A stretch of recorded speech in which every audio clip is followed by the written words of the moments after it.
वहाँ उनसे ये जुमला मंसूब हुआ कि इधर हम उधर तुम। तो लिहारी में घर घर गए।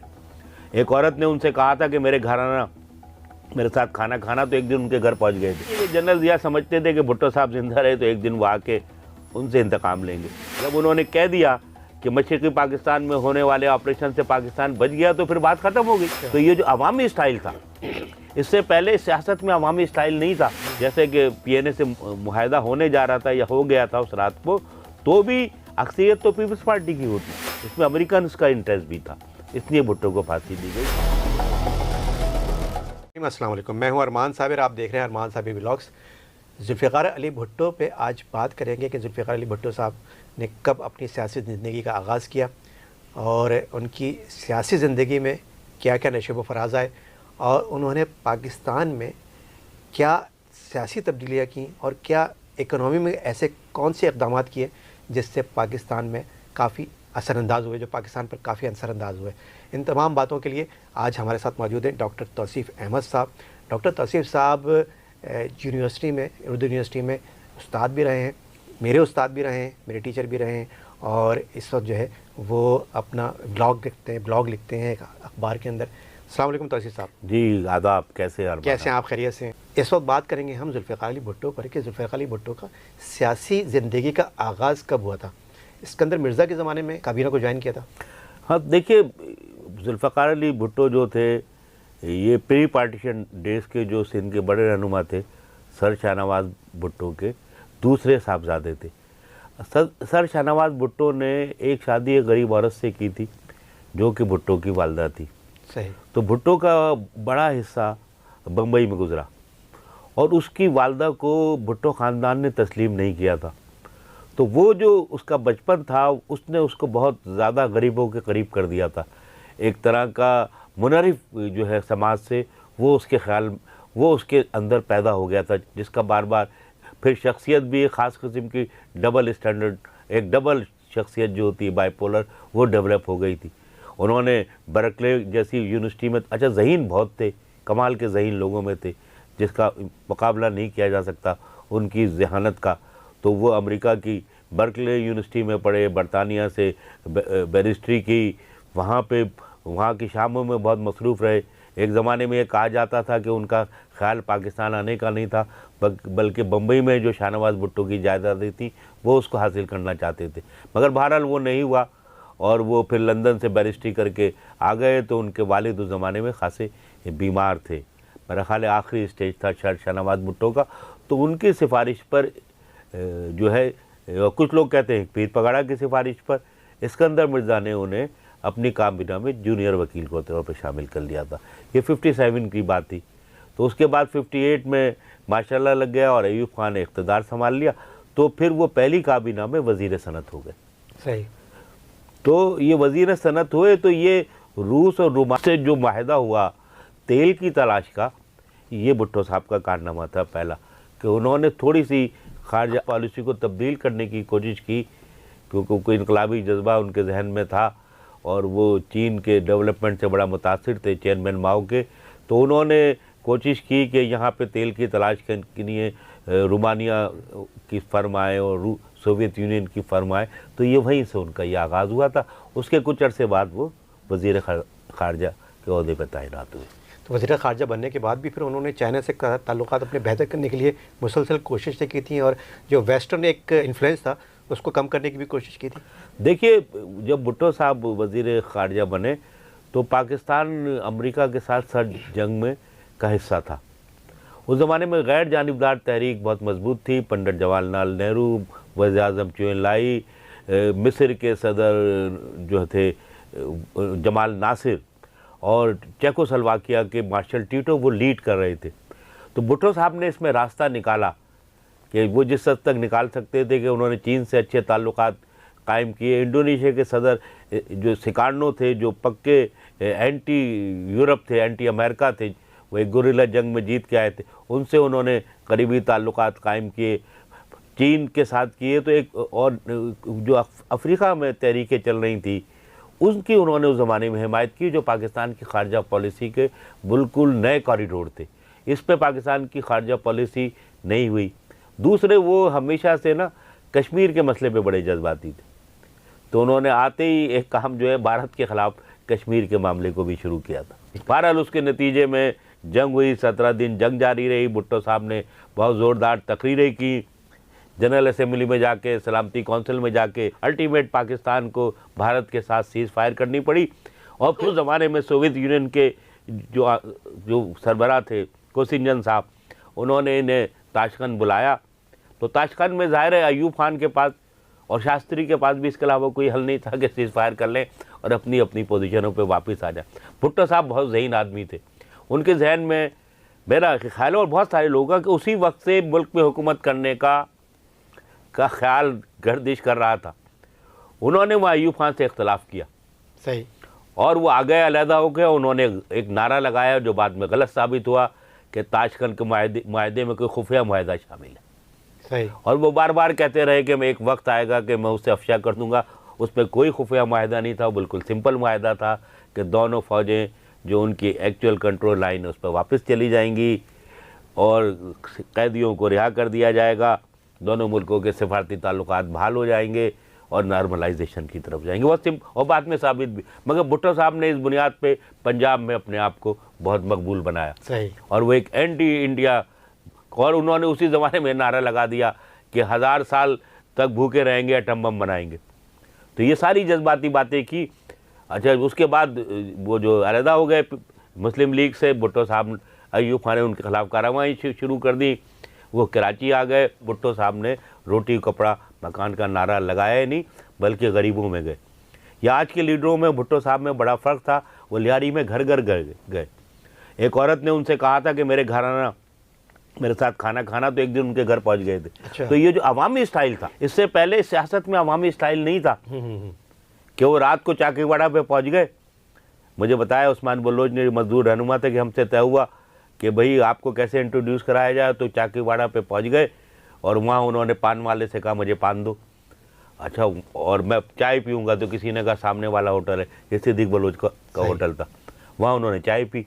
वो खबर तो ज़ाहिर लियारी के लोग पागल हो गए। उन्होंने कहा कि ऐसा बड़ा आदमी आ गया है जो, जबकि 1960 में जब इलेक्शन हो रहे थे और बाकी बलोच इलेक्शन लड़ रहे थे नेशनल अवामी पार्टी के तहत, तो भुट्टो साहब ही थे जिन्होंने उनके जलसों को नाकाम बनाया था। और भुट्टो साहब को जलसा करने नहीं दिया था लियारी वालों ने। मगर 66 के बाद सूरत हाल तब्दील हो गई। उसके बाद उन्होंने आहिस्ता आहिस्ता सिंध के वडेरों को भी इस बात पर तैयार किया कि उनके साथ आ जाए। तो मगर सिंध के वडेरे बहुत आखिर में आए। यानी जो 70 के इलेक्शन है उसमें पीपल्स पार्टी सिंध असेंबली से अक्सरियत में नहीं थी, कौमी असेंबली में अक्सरियत थी और पंजाब असेंबली में अक्सरियत थी। केपी के असेंबली में उसके बाद 2 वोट थे और बलूचिस्तान में कोई सीट नहीं थी। तो यूँ उस वक्त भुट्टो साहब बहुत मकबूल लीडर बन गए। 70 के इलेक्शन के बाद जो है एक नारा लगा था, क्योंकि अक्सरियत उनकी यहाँ पर मगरबी पाकिस्तान में भुट्टो साहब की अक्सरियत थी, मशरक़ी पाकिस्तान में मुजीबुर रहमान उनकी अक्सरियत थी। तो इन दोनों ने इसमें जो है वो इख्तलाफात भी हुए थे, उस वक्त मामलात भी हुए थे। तो भुट्टो साहब ने एक नारा लगाया था, जो कहा जाता है कि भुट्टो साहब ने एक नारा लगाया था कि तुम उधर हम इधर। ये इसमें कहाँ तक सदाकत है? देखिए, इससे पहले इसके पस मंज़र हमें समझना चाहिए। 68 जब अयूब खान के ख़िलाफ़ तहरीक चली, जो नेशनल स्टूडेंट फेडरेशन ने शुरू की, कराची से फिर पूरे मुल्क में फैल गई। सारी जमातें, मजहबी जमातें, जमात इस्लामी, इस्लामी तलबा, बांग्लादेश की सारी जमातें उसमें शामिल हो गई। तो अल्टीमेट अयूब खान तैयार हो गए गोलमेज कॉन्फ्रेंस पे। उस गोलमेज कॉन्फ्रेंस में सारे लोगों को बुलाया गया। तो उसमें मुतालबा किया नसरुल्लाह खान, मौलाना मौदूदी वगैरह ने कि सारे सियासी कैदियों को रिहा किया जाए। तो शेख मुजीबुर रहमान जो अगरतला साजिश केस में बनते, वो भी रिहा हो गए। तो वहाँ पे जो असल मसला था वो सूबों को खुदबख्तारी देने का था। तो वो उसमें भुट्टो साहब ने और भाषानी ने उसका बाइकाट कर दिया। वो बहुत बड़ी, वो उससे उनके अज़ाइम का पता चलता है। क्योंकि अगर वो कॉन्फ्रेंस कामयाब हो जाती और पाकिस्तान की जमातें सपोर्ट कर देती कौमी खुदमुख्तारी को, तो ये बांग्लादेश नहीं बनता। बल्कि अगर बनता भी तो बग़ैर किसी बहरान के बनता।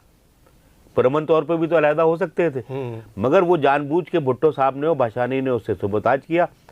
और उसके बाद जो है उन्होंने कैंपेन चलाई। भुट्टो साहब ने मशरिक़ी पाकिस्तान में अपने उम्मीदवार खड़े नहीं किए। उन्होंने सिंध और पंजाब में और केपी, सिंध और पंजाब में मुकम्मल तौर पे और केपी में चंद सीटों पे किए। बलूचिस्तान में अपना कोई उम्मीदवार खड़ा नहीं किया। अब हुआ ये कि सिंध से और पंजाब से अक्सरियत हासिल हो गई, केपी से नेशनल अवामी पार्टी और जमात इस्लाम को, और बलूचिस्तान से नेशनल अवामी पार्टी और जमात उलमा इस्लाम को अक्सरियत हासिल हुई। मशरक़ी बंगाल से शेख मुजीबुर रहमान की जो अवामी लीग थी वो तकरीबन 95% जीते 98% सीटें जीत गई। सिर्फ 2 सीटें वो उन्होंने जानबूझ के, एक तो राजा तिरी दोराय को दी थी, एक वो रहनुमा थे, अभी मुझे याद आ जाएगा, उनको उन्होंने वो जीते। अब बुनियादी बात ये थी कि उसूली तौर पे तो इक़्तिदार मुजीबुर रहमान को मुंतकिल कर देना चाहिए था। शेख मुजीबुर रहमान ने कहा था कि वो इस्टेब्लिशमेंट में तब्दीलियाँ लाएंगे और जब तक बंगालियों की मुकम्मल नुमाइंदगी नहीं होगी इस खित्ते से किसी को वो तरक्की नहीं देंगे। और वो कहते थे कि पटसन की जो तिजारत है उसकी बू से हमें इस्लामाबाद की सड़कों से आती है। तो वो तो उन्होंने तय किया था कि मुकम्मल खुद मुख्तारी लेंगे। पाकिस्तान की इस्टेब्लिशमेंट इसके लिए तैयार नहीं थी, भुट्टो साहब भी इसके लिए तैयार नहीं थे। बिल्कुल वाज़ेह बात है, इसमें कोई दो राय नहीं है, क्योंकि भुट्टो साहब समझते थे कि अगर मुजीबुर रहमान वज़ीर-ए-आज़म बन गए और वो सारी चीज़ें सूबों को मिल गई तो उन्हें क्या मिलेगा। और याह्या खान भी यही चाहते थे। पाकिस्तान की बाकी जमातें सिवाय नेशनल अवामी पार्टी के, जिसने अवामी लीग की हिमायत की, या ज़ेर ज़मीन कम्युनिस्ट पार्टी के, बाकी सारी सियासी जमातों ने फौजी ऑपरेशन की हिमायत की। हुआ ये था कि याह्या खान ने ऐलान किया कि नेशनल असम्बली का इजलास ढाका में होगा। भुट्टो साहब ने तकरीर करते हुए कहा कराची और लाहौर में कि यहाँ तो जो जाएगा उसकी हम टांगें तोड़ देंगे। वहाँ उनसे ये जुमला मंसूब हुआ कि इधर हम उधर तुम। ये उस ज़माने में ये जो आज़ाद अखबार था जिसके एडिटर आइए रहमान, अब्दुल्ला मलिक, हमीद अख्तर थे और अब्बास साहब उसके न्यूज़ एडिटर थे, वो भुट्टो के लिए बहुत पागल थे। तो उन्होंने, अब्बास ने जो है ये सुर्खी निकाली थी। इससे कतई नज़र ये ना भी कहा हो तो अमलन तो उन्होंने तय कर लिया था कि मशरक़ी पाकिस्तान को इख्तियार ना देने में याह्या खान की हिमायत करेंगे। तो लोग असल में पूरा पस मंज़र नहीं जानते, तो सिर्फ इस बात पे बहस कर रहे होते कि भुट्टो साहब ने ये वाले अल्फाज इस तरह इस्तेमाल नहीं किए थे।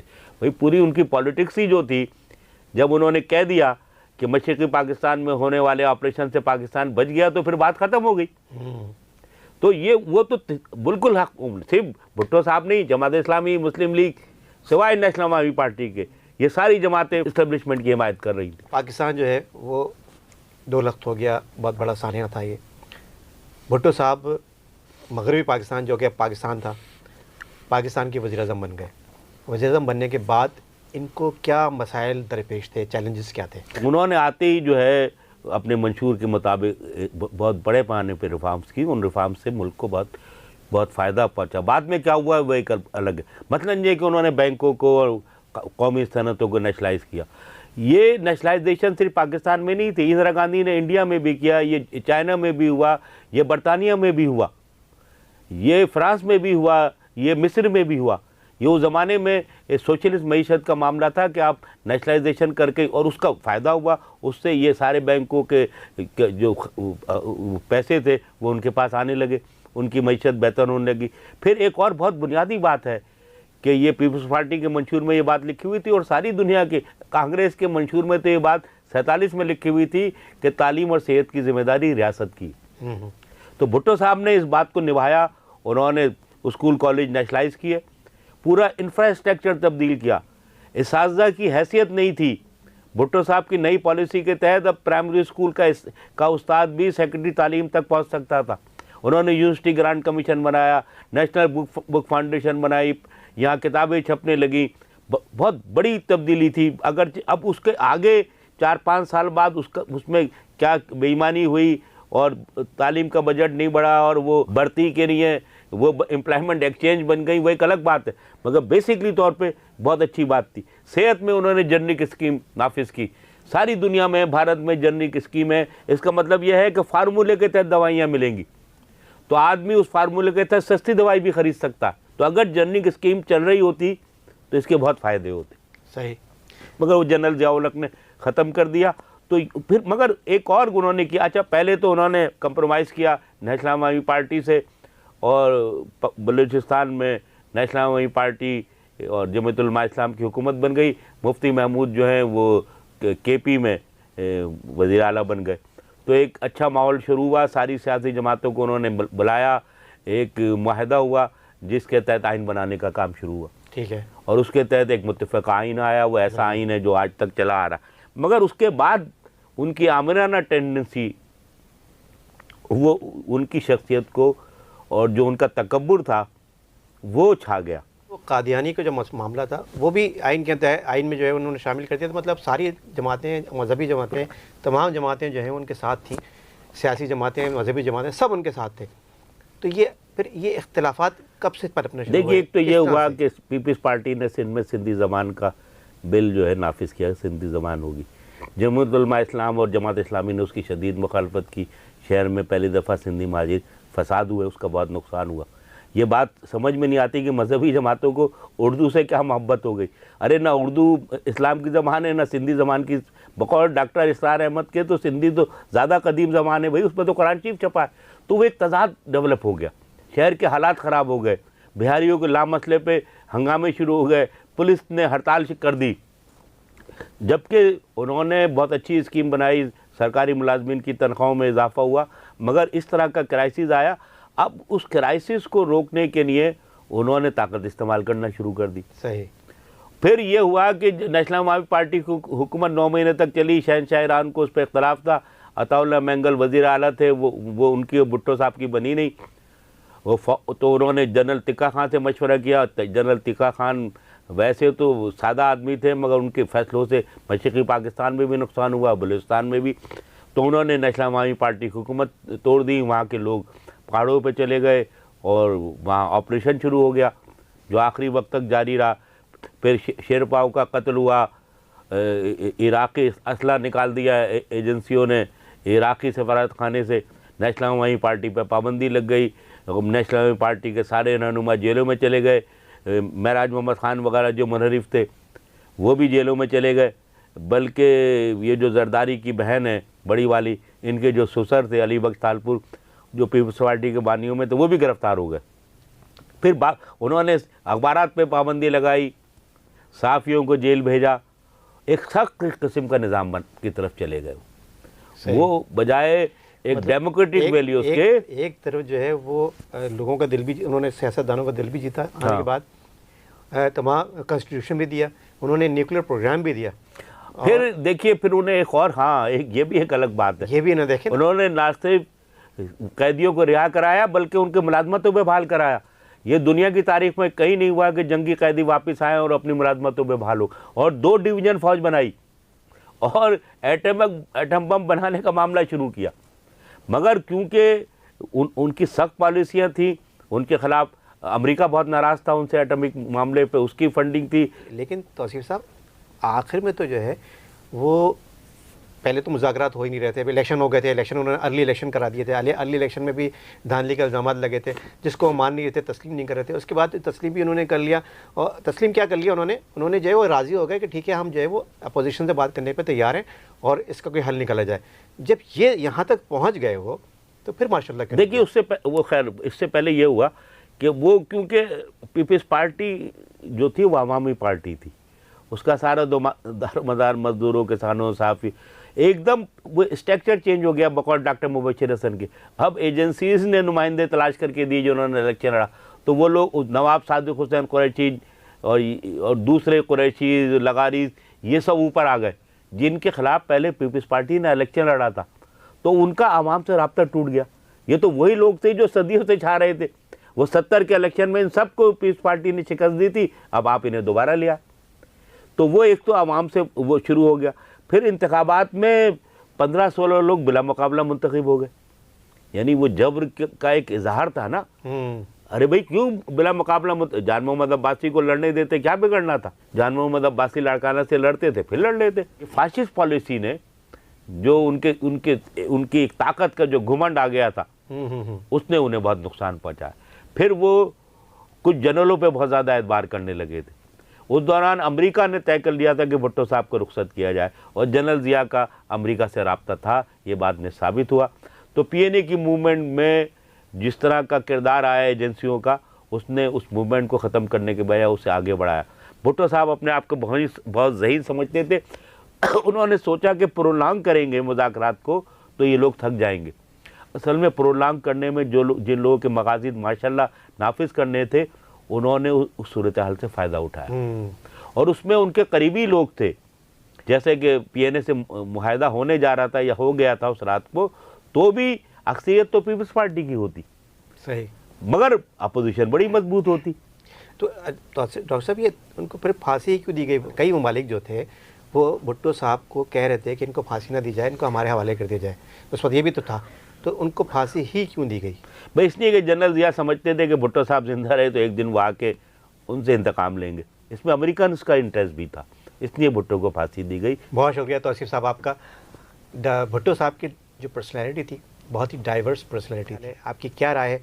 अपनी राय का ज़रूर इज़हार कीजिएगा, वीडियो को लाइक कीजिएगा, शेयर कीजिएगा और एक नए टॉपिक के साथ दोबारा हाजिर होंगे। बहुत शुक्रिया, खुदा हाफिज़।